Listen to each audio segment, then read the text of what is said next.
Parlons de la Trinité selon le Coran. Tout d'abord, on a tendance à penser que la Trinité c'est Père, Mère et Fils. Mère en tant que Saint-Esprit et Mère en tant que Marie. Mais ce n'est pas tout à fait le cas. Tout comme on aurait pu parler de Père, Mère et Fille. Mais la Bible et le Coran sont patriarcales.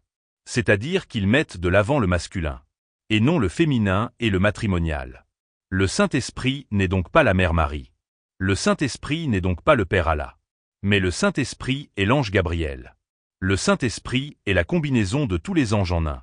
Tous les anges sont le Saint-Esprit. Allah qualifie Gabriel de Saint-Esprit. Sourate 19, Marie, ayat 17. Nous envoyâmes à Marie notre esprit Gabriel, qui se présenta à elle sous la forme d'un homme parfait. Le Saint-Esprit est plus que un, puisque Gabriel n'est pas le seul ange de l'islam. Bien que Gabriel soit celui qui a été révélé à Mohammed. Gabriel est associé à la planète Lune et à l'élément eau. Son nom signifie Dieu qui œuvre, Dieu est ma force, la force de Dieu. Gabriel est décrit comme ayant 2 ailes blanches immaculées, vêtu d'une longue robe de couleur blanc bleuté, portant de ses 2 mains une lampe rouge rubis allumée. Sa couleur est le vert. Gabriel est le messager de Dieu dans la Bible et dans le Coran.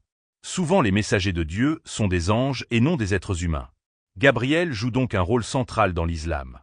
Il est l'ange de Mohammed et supposément le père de Jésus. Sourate 19, Marie, ayat 19. Gabriel dit à Marie, « Je suis en fait un messager de ton Seigneur pour te faire don d'un fils pur. » Comment a-t-il fait ce don? Soit en ayant des relations sexuelles avec Marie, soit conformément à la croyance biblique, en lui insufflant l'âme de l'Éternel dans ses entrailles. Le souffle divin de l'ange Gabriel mit enceinte la Vierge Marie. Donc Gabriel est techniquement le père biologique de Jésus. De son vivant et non de son éternité. C'est du souffle de Gabriel que Jésus émana en Marie. Pour les églises catholiques et orthodoxes, la virginité de Marie est liée à la divinité de son fils Jésus. Donc c'est Jésus lui-même qui a choisi sa mère, et c'est Jésus lui-même qui s'est rendu dans les entrailles de sa mère. D'abord sous la forme d'un esprit angélique, puis il devint chair humaine et enfant. La virginité de Marie implique qu'elle n'a pas eu de relation sexuelle, et donc qu'elle a conçu seul Jésus.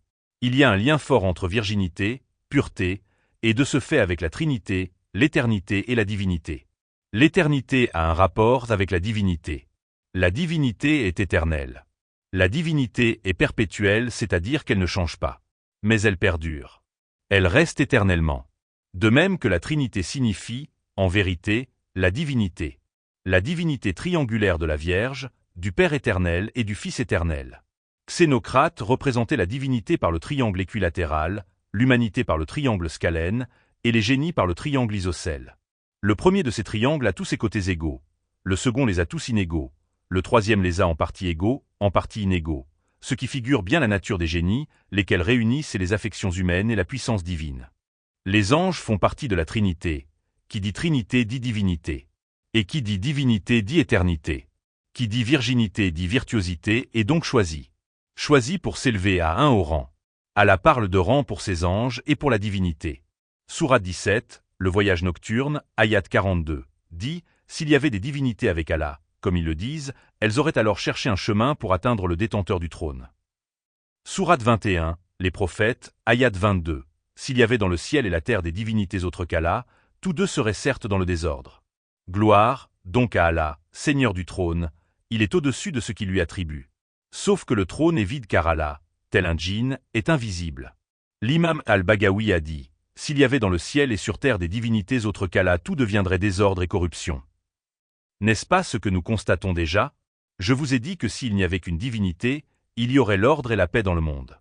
S'il y avait 2 divinités, il y aurait plus d'un concept religieux, et donc des conflits entre les dieux. Et s'il y avait 3 divinités, il pourrait y avoir une association entre les 2 contre l'un, comme l'association judéo-chrétienne contre l'islam. Nous comptons bien 3 religions monothéistes. 3 théories monothéistes.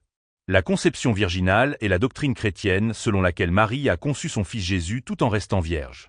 Lorsque le catholique récite le credo, il affirme qu'il croit en Jésus-Christ, le Fils unique de Dieu, qui s'est fait homme, conçu du Saint-Esprit, né de la Vierge Marie. Nous avons déjà vu qui était le Saint-Esprit qui a conçu Jésus dans l'islam. Gabriel, qui est l'héros de Dieu, a fait don du Sauveur à Marie. On comprend bien que le héros et le Sauveur sont 2 notions distinctes. 2 notions voisines. Le héros est père du Sauveur et le Sauveur est fils du héros. Les 2 sont de la même lignée, et de ce fait, étroitement connectés. Selon l'islam, Gabriel est le père du Christ. Gabriel, qui est l'esprit d'Allah, et qui est l'ange d'Allah, a fécondé Marie de Nazareth. L'Église affirme que la Vierge Marie a été conçue sans péché. On compte 4 anges dans l'islam: Djibril, Mikaïl, Azraïl et Israfil. Étage 99 noms d'Allah. Dans la Kabbale sont répertoriés 72 noms d'anges. Sont-ils les 72 vierges d'Allah? Blague à part. Leurs noms vont comme suit: Veuya, Dieu élevé et exalté au-dessus de toute créature. Yéliel, Dieu secourable. Sitaël, Dieu espérance de toute créature. Elmia, Dieu caché. Maasia, Dieu sauveur. Lelaël, Dieu louable. Achaya, Dieu bon et patient. Kaétel, Dieu adorable. Aziel, Dieu de miséricorde. Aladia, Dieu propice. Lovuel, Dieu loué et exalté. Aaya, Dieu refuge. Yézalel, Dieu glorifié sur toute chose. Mébaël, Dieu conservateur. Ariel, Dieu sauveur. Akamia, Dieu qui érige l'univers. Lovia, Dieu admirable. Kaliel, Dieu prompt à secourir. Levia, Dieu qui secourt les pécheurs. Paalia, Dieu rédempteur. Nelchaël, Dieu seul et unique. Yeyaïel, la droite de Dieu. Melaël, Dieu qui délivre des maux. Aeya, Dieu bon par lui-même. Nitaya, Dieu qui donne avec sagesse. Aaya, Dieu caché. Yératel, Dieu qui punit les méchants. Seeya, Dieu qui guérit les malades. Reyel, Dieu prompt à secourir. Omaël, Dieu patient. Lekabel, Dieu qui inspire. Vazaria, Dieu juste. Yehuya, Dieu qui connaît toutes choses. Leaya, Dieu clément. Kavakia, Dieu qui donne la joie. Menadel, Dieu adorable. Aniel, Dieu des vertus. Amia, Dieu l'espérance de toutes les créatures de la terre. Rehaël, Dieu qui reçoit les pécheurs. Yeyazel, Dieu qui réjouit. Ahaël, Dieu en 3 personnes. Michaël, maison de Dieu, vertu de Dieu, semblable à Dieu. Vealia, Dieu qui domine. Yélaya, Dieu éternel. Séalia, Dieu qui anime toutes choses. Ariel, Dieu révélateur. Azalia, Dieu juste qui indique la vérité. Miaël, Dieu Père secourable. Veuel, Dieu grand et élevé. Daniel, le signe des miséricordes. Ahasia, Dieu caché. Imamia, Dieu élevé au-dessus de toutes choses. Nanaël, Dieu qui rabaisse les orgueilleux. Nitaël, Dieu roi des cieux. Mébaya, Dieu éternel. Poyel, Dieu qui soutient l'univers. Némamia, Dieu louable. Yeyalel, Dieu qui exauce les générations. Araël, Dieu qui connaît toutes choses. Mitzraël, Dieu qui console les opprimés. Umabel, Dieu au-dessus de toutes choses. Iachel, Dieu suprême. Anoël, Dieu infiniment bon. Meuiel, Dieu qui vivifie toutes choses. Damabia, Dieu source de sagesse. Manakel, Dieu qui seconde et maintient toutes choses. Eyaël, Dieu délice des enfants et des hommes. Abuya, Dieu qui donne avec libéralité. Rochel, Dieu qui voit tout. Yabamia, Dieu qui produit toutes choses. Ayaïel, Dieu maître de l'univers. Et finalement Mumia, fin de toutes choses. Voilà les noms des 72 anges de la Kabbale et leur signification. Tout comme les noms des humains ont une signification, les noms d'anges signifient Dieu.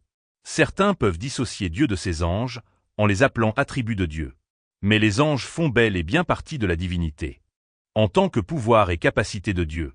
Les anges sont pour cela le Saint-Esprit, qui est la lumière et le ruch, pouvoir, de Dieu. Le ruch de Dieu, c'est la racine de Dieu, sa composition. Dieu est composé d'anges dans la Sainte Trinité. Trinité signifie divinité au nombre de 3. Bien que nous ne soyons pas exactement 3, car les anges ne font qu'un. On peut se dissocier entre homme, Dieu et ange. Jésus étant le représentant des hommes et Allah le représentant des anges. L'un est le roi et l'autre est le Dieu. Mais tous deux font partie de la divinité. Et ce malgré la nature humaine du roi. Les anges représentent des qualités, des vertus et des pouvoirs divins à l'état pur. Les anges sont les facettes de Dieu. Si nous ne pouvons pas représenter Dieu, ni le reproduire, nous pouvons représenter et reproduire les anges. Comme les images que nous en faisons. L'ange avec des ailes est une métaphore qui représente notre capacité de rêver et de voyager dans les multidimensions de notre conscience. L'homme Jésus est le Dieu Allah son proche en puissance. Et ce malgré les humains qui ont tendance à se penser inférieurs aux anges. Le Coran dit aux anges de se soumettre à l'homme. et à Dieu de se rabaisser à la chair humaine. Car l'argile fut la meilleure création d'Allah. Sourate 38, Sad, ayat 71 à 73. Quand ton Seigneur dit, je vais créer d'argile un être humain. Quand je l'aurai bien formé et lui aurai insufflé de mon esprit, jetez-vous devant lui, prosternés. Alors tous les anges se prosternèrent. L'homme via la source et l'histoire d'Adam est voué à régner sur les terres, les mers, les cieux et la profondeur. L'homme est la meilleure création d'Allah car l'homme est voué à évoluer. Et contrairement aux anges qui n'agissent que selon leur fonction, et donc leur rôle, l'homme est libre de fonctionner comme il le sous-entend. Là où l'ange est un robot et donc un programme, l'homme est un animal bestial qui ne cherche qu'à assouvir ses désirs. Les anges ne désirent pas contrairement à l'homme. Les anges sont pleinement satisfaits. Et c'est ce désir d'assouvir, pour le plaisir, ce que l'on aime, qui a marqué Allah. Allah dit, j'ai créé par plaisir la meilleure créature. Cette créature, justement, ressent des émotions d'amour et de haine. Et c'est ce qui me passionne. Avec elle ma liberté, mon plaisir, et mes sentiments sont sans limite. Voyez, l'homme est meilleur que l'ange dans ses fonctions. Là où l'ange est parfait, l'homme est imparfait. C'est cette imperfection qui attire l'intérêt d'Allah. Car avec l'imperfection, on ne peut pas avoir des données stables. Pour Allah, lorsque les données sont stables et donc prévisibles, cela est d'un ennui angoissant. Mais lorsque les données sont imprévisibles, cela parcourt son interaction. Voilà ce que j'avais à dire sur la Trinité. Il y a les êtres vivants et les éléments. Allah est passionné par le vivant car il est élément. La Trinité selon l'islam et le Coran, c'est Allah, Jésus et Gabriel. Que les non-croyants interpréteront par Allah, l'homme et les anges. Comment une création peut être qualifiée de divinité? Pour cela la création doit être éternelle. C'est le cas de Jésus. C'est Allah qui élève à un au rang qu'il veut. Nous avons élevé Enoch, Élie et Jésus. Ils font partie de la divinité. Et ils sont au nombre de 3. Parce que 3 c'est toi.